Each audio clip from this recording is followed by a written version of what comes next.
여러분들 참고하시기 바랍니다. 주님의 말씀입니다. 경청하십시오. 이에 예수께서 이르시되 아버지 저들을 사하여 주옵소서 자기들이 하는 것을 알지 못함이니이다 하시더라. 아멘.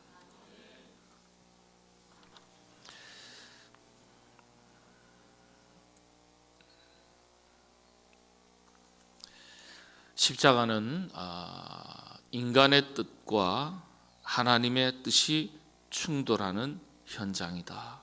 종교개혁자 켈빈이 그렇게 말을 했습니다. 십자가는 하나님의 뜻과 인간의 뜻이 충돌하는 현장이다. 동시에 겟세마네 동산도 마찬가지죠. 인간 예수님의 간구의 기도, 인간의 뜻과 하늘 아버지 여호와 하나님의 뜻이 충돌하는 현장이다. 종교개혁자가 그렇게 켈빈이 이야기했습니다. 예수님은 사람의 뜻과 인간의 뜻이 충돌하는 십자가상에서 겟세마네 동산에서 인간의 뜻, 자신의 뜻을 끊고 아버지의 뜻을 먼저 구하고 찾고 아버지의 뜻을 이루어내셨습니다. 우리가 주님의 십자가를 바라볼 때 매일매일 하루의 삶 속에서 이런 주님의 모습을 본받을 수 있으시게 되기를 바랍니다. 나의 뜻은, 나의 생각은 끊고 아버지의 뜻이 무엇인지, 나를 향하신 하나님의 거룩하신 뜻이 무엇인지 찾고 깨닫고 그 뜻을 살아가기로 다짐하는 여러분 되시기를 바랍니다.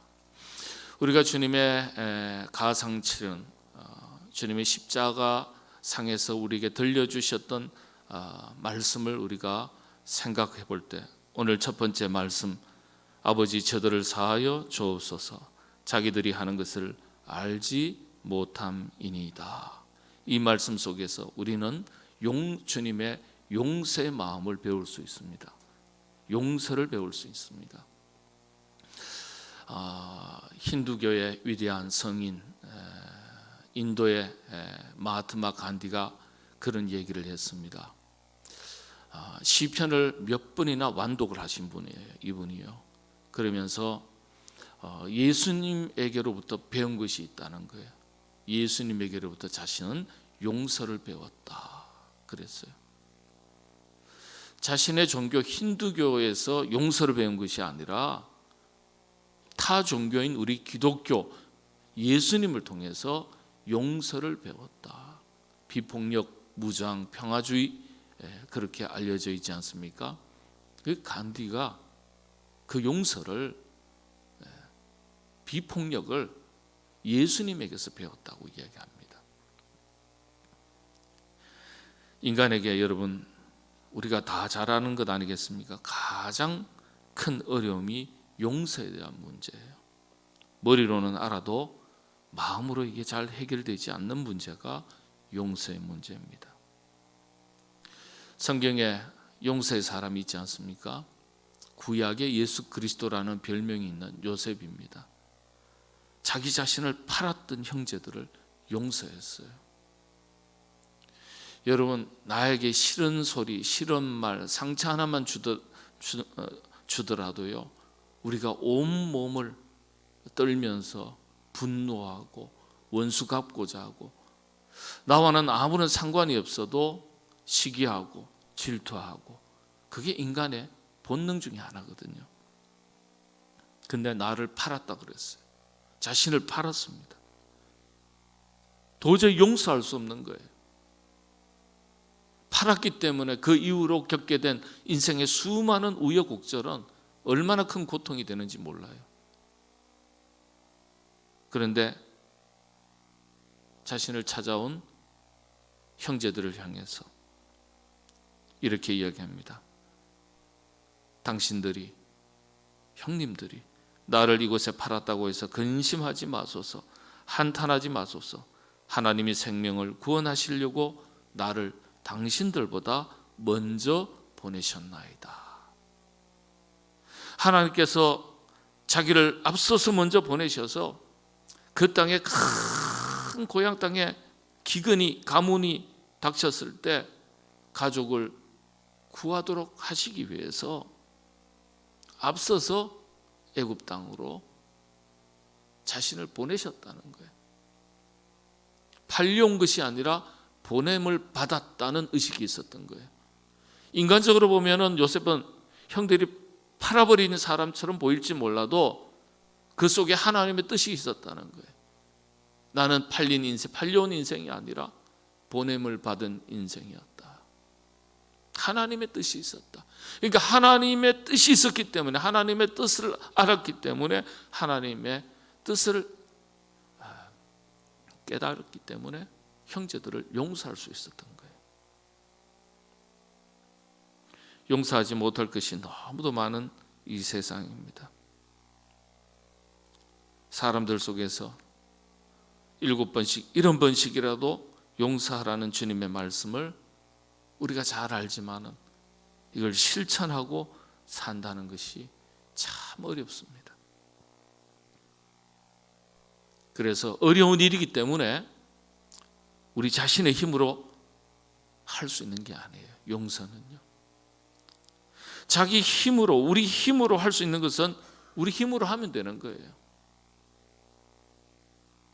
자신이 할 수 없는 것은 성령님의 도우심을 받아야 돼요. 여러분 그렇지 않습니까? 우리 마음을 우리가 스스로 잘 다스린다 그렇게 생각하실지 모르겠지만 우리의 마음을 우리가 스스로 다스리지 못하는 경우가 얼마나 많이 있는지 모릅니다. 그래서 성령님의 도우심을 구하셔야 돼요. 여러분 신약 성경의 스데반 집사님, 초대교회 스데반 집사님 이야기 잘 아시죠? 성경은 이 스데반 집사님을 가리켜 성령이 충만한 사람이라고 증언하고 있습니다.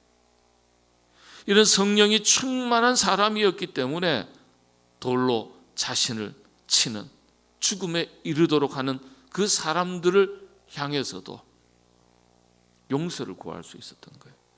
주여 이 죄를 그들에게 돌리지 마옵소서. 죽어가면서도, 억울하게 죽어가면서도 주여 이 죄를 그들에게 돌리지 마옵소서. 이게 사람의 힘으로 하는 게 아니에요.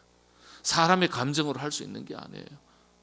여러분 돌 하나 맞았는데, 아니 싫은 소리 한 번 들었는데 얼굴 표정 속에서도 나를 시기하고 질투하고 미워하는 것을, 그런 감정을 내가 느꼈는데 여러분들 어떻습니까?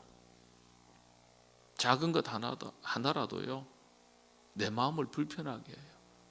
내 마음에 상처를 주는 거예요. 그런 사람에 대해서 너그러운 마음을 품고 포용하고 수용하고 때때로는 상처를 준 사람을 용서한다는 것은 어느 정도 수준까지는 내 의지로 할 수 있을는지 모르지만은 반복하기가 어렵고 오래 하기가 어렵습니다. 그건 성령님께서 그렇게 할 수 있도록 우리의 마음을 다스려 주셔야만 할 수 있는 겁니다. 나의 뜻을 걷고 아버지의 뜻을 따라서 살아가는 사람은요, 자신의 의지가 아니라 성령님의 도우심을 구하는 사람입니다. 성령님의 도우심을 구해야만, 성령님께서 또 도우심을 우리에게 주셔야만 우리가 아버지의 뜻을 살아갈 수 있습니다. 여러분 누군가를 미워하고 시기하고 질투하고 살아가는 건 참 불행한 일이죠. 원수 갚고자 하는 마음이죠. 원수 갚고자 하는 마음, 다양한 용어들로 표현할 수 있어요. 시기하고 질투하고 미워하고 용서하지 못하는 마음, 원수 갚고자 하는 마음, 분노하는 마음 아니겠어요? 또 그런 원수 갚고자 하는 마음은 없지만, 그러나 어느 순간 내가 어려운 일을 겪고 상처받는 일을 겪고 싫은 소리를 듣고 이랬을 때 불현듯 순간순간 쑥쑥 불쑥불쑥 올라오는 분노의 감정들, 폭발하는 감정들, 이 속에는 그런 마음들이 용서하지 못하는, 원수 갚고자 하는 마음, 이렇게 언어적으로 표현하지 못한다 하더라도 그런 마음들이, 감정들이 우리의 밑바닥 속에 있을 수 있다는 거예요. 여러분, 진정한 기쁨은요, 이 용서하지 못하는 마음, 분노하는 마음, 시기하고 질투하는 마음들이 사라져야 우리 내면 세계에 참된 평안함이 찾아옵니다. 그래서 이런 삶을 살도록 하시기 위해서 주님께서 우리에게 당부하셨죠. 원수 갚는 일은, 미워하는 일은, 용서하지 못하는 일은 하나님께 있다. 인간이기 때문에 나를 힘들게 하고 지치게 하고 괴롭게 하고 상처 주는 사람은 미워하는 마음이 미워하는 그 감정과 어떤 느낌들이 올라올 수밖에 없어요. 근데 그럴 때 어떻게 하셔야 돼요? 하나님의 말씀을 떠올리셔야 돼요. 내가 똑같이 되갚아 주려고 해서는 안 된다는 거예요. 상처받은 말을 한마디 들었으면 나도 똑같은 상처받는 말을, 상처 줄 수 있는 말을 동시에 내뱉는 게 아니에요. 주님께서 일러주신 말씀은 어떤 겁니까? 내 사랑하는 자들아, 너희가 친히 원수를 갚지 말고 하나님의 진노하심에 맡기라. 네가 갚으려고 하지 마라. 하나님이 대신 갚아주마. 기록되었을 때 원수 갚는 것이 내게 있으니 내가 갚으리라. 주께서 말씀하시니라. 주님께서 갚아주시겠다는 거예요. 여러분, 내가 갚는 것보다 주님께서 갚아주시는 게 힘 안 들이고 훨씬 효과적이에요. 이런 마음도 품으면 안 돼요. 사실은요. 주님, 원수 갚아주세요.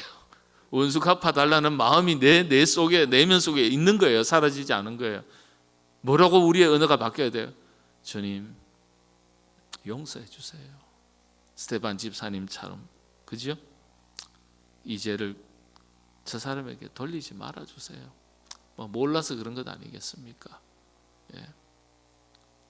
그게 진짜 용서하는 마음 아니겠습니까? 분노와 증오가 가득한 세상에서 원수 갚고 분노하고 미워하고 시기하고 질투하는 사람으로 살지 않아야 되겠습니다. 오히려 사랑과 용서의 사람으로 살아갈 수 있어야 되겠습니다. 여러분, 원래부터 때린 사람은 몰라도 맞은 사람이 뭐라고요? 두 다리 뻗고 잔다 그랬어요. 두 다리 뻗고. 이게 뭘까요? 억울한 사람이 어떻게 두 다리 뻗고 잡니까? 밤을 새워서 속상한 마음에 분노할 텐데 어떻게 두 다리 뻗고 잡니까?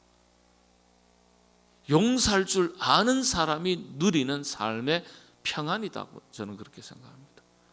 오히려 맞은 사람이 두 다리 뻗고 잔다.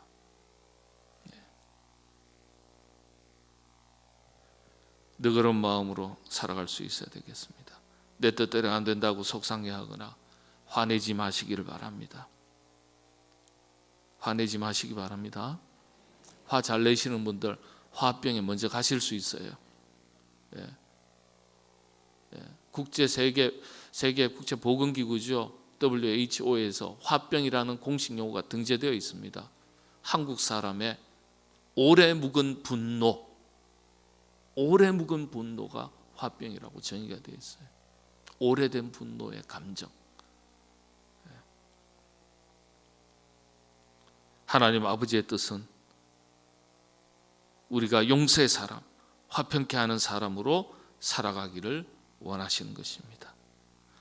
예수님은 원수 갚는 것을 즐겨했던 사람들의 희생 제물로 십자가에 던져지시고 돌아가신 거예요. 주님의 그래서 가상 7언 중에 첫 번째 말씀이죠. 주여 저들을 용서하여 주옵소서. 저들의 죄를 사하여 주옵소서. 우리가 가슴에 새기고 그리고 우리의 삶 속에서 실천해야 될 첫 번째 주님의 말씀입니다. 여러분들 마음속에 누군가를 미워하는 마음이 있습니까? 저주하는 마음이 있습니까? 시기하는 마음이 있습니까? 질투하는 마음이 있습니까? 용서하지 못하는 마음이 있습니까? 분노하는 마음이 있습니까? 목사님, 저는 좀 없는 것 같아요. 아니요. 어느 순간 누군가 싫은 소리, 싫은 말, 상처 주는 일들을 경험하게 될 때 불쑥불쑥 우리의 마음속에서 우리의 감정이, 그런 분노의 감정이, 원수 갚고자 하는 마음, 이런 마음들이 쑥쑥 올라온다면 여전히 우리는 용서의 사람이 아니라 언제든지 원수 갚고자 하는 마음을 품고 살아가는 사람일 수도 있습니다. 이왕이면 너그러운 사람으로 살아가시게 되기를 바라고, 다른 사람의 허물과 또 실수에 대해서도 너그러운 마음을 가지고 살아서 주님께서 십자가상에서 일러주신 그 말씀대로 작은 예수 실천해서 우리도 작은 예수로 살아갈 수 있는 저와 여러분 우리 모두가 될 수 있기를 바랍니다. 그런 삶을 살아가도록 성령님께서 은혜 주시기를